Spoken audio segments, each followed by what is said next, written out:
Welcome back, everyone.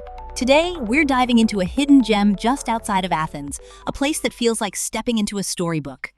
I'm talking about the former royal estate of Tatoi. Now imagine this. About a half-hour drive from the bustling heart of Athens, you find yourself in a verdant paradise, a lush landscape that was once the summer residence of Kings George and Olga. Isn't that fascinating? Wow, that sounds incredible. So, what's the story behind this place? Like, why did it become the summer residence? Great question. Tatoi was chosen for its stunning natural beauty and its proximity to Athens.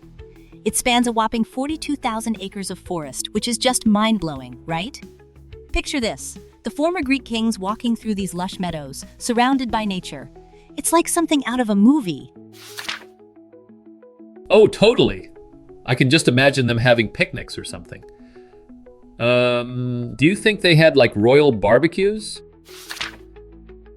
Laughs, I wouldn't be surprised.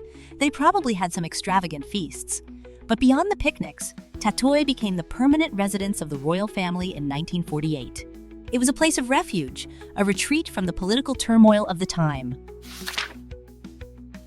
That's so interesting. So, what happened to the estate after the monarchy was abolished?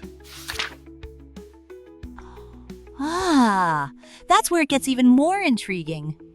After the monarchy was abolished, Tatoi was handed over to the Greek state. Today, it's a treasure trove of history, with 40 historical buildings scattered throughout the estate. Each building has its own story, and they're all designated as a modern monument. Wow, 40 buildings? Are they all in ruins or something? Yes, unfortunately, they are all abandoned and in various states of disrepair. It's like walking through a time capsule. The estimated restoration cost is around 110 million euros, which is a hefty price tag, but imagine the potential. Oh man, that's a lot of money. Do you think they'll actually restore it? Like, what would it look like if they did? That's the million-euro question. If they do restore it, it could become a magnificent museum, showcasing the rich history of the Greek monarchy and the beauty of the estate itself. Picture guided tours through the lush gardens, exhibitions in the historical buildings, and maybe even royal reenactments. Last royal reenactments? That would be wild. Do you think they'd have actors dressed up as the kings and queens?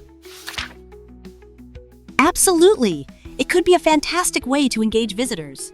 Imagine walking through the gardens and suddenly encountering a royal procession. It would bring history to life in a way that's both educational and entertaining.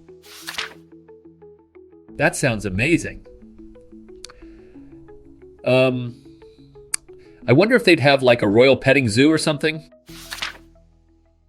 Chuckles. Now that's a fun idea. Maybe they could have some historical animals, like the types of horses the kings rode. But in all seriousness, Tatoi has the potential to be a cultural hub, connecting people to Greece's royal past. Wow, I can't believe how much history is packed into that place. Do you think it's a popular spot for tourists? It's gaining popularity, but it's still relatively under the radar. That's part of its charm. It's a place where you can escape the crowds and immerse yourself in history. Just imagine wandering through those forests, feeling the echoes of the past all around you. That sounds so peaceful. I'd love to visit someday. Do you think they have guided tours? They're in the works. As the restoration plans progress, I'm sure they'll start offering tours. It's a place that deserves to be explored and appreciated. I can't wait. Thanks for sharing this incredible story about Tatoi. It's like a hidden treasure waiting to be discovered.